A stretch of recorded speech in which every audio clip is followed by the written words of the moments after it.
So here's the deal. I thought of something while I was watching Pastor's video on the Fnaf Ruin DLC, where he was talking about the rundown on the Mimic character that has been a really big topic in Fnaf recently. And I had a thought. Is the Mimic a metaphor? You might ask, a metaphor for what? I say, for childhood.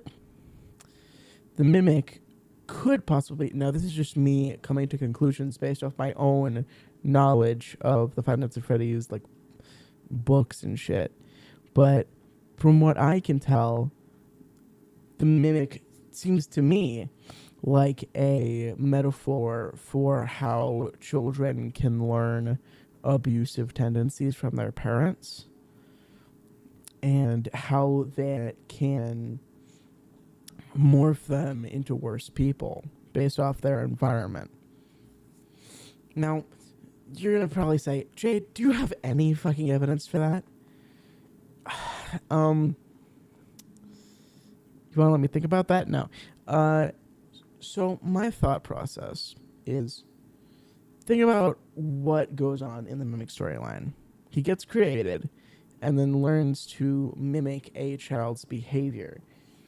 Now, this automatically puts him in a position of a child, so we're going to treat him or it as a child.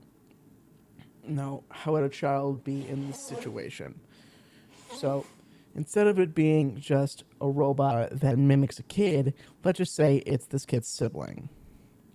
So, the Mimic is the sibling of this other kid who gets murdered. He's dead. He's gone. And suddenly he's not coming over anymore, and you don't understand it because you're still just a kid. And you being child, you're just doing the things that you've always done. Just like playing toys, asking to get ice cream, etc., etc. And for some reason, you don't know why, that infuriates your dad. So your dad takes it out on you because he's emotional, because he is emotional about the death of your sibling. And you don't get that. You don't understand. This just goes in your head as, oh, it's okay to hurt people, because that's how it works in that sort of headspace when you're learning, when your brain is still developing. That's how it works.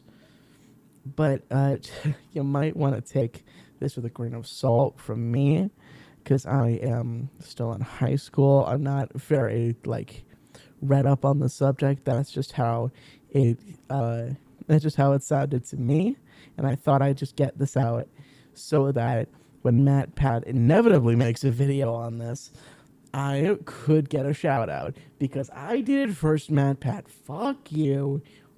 Fuck you. I love you, Matt Pat. I'm sorry. I actually really don't. I have very neutral feelings on you. Your DHMAS theories piss me off, though. Okay, goodbye.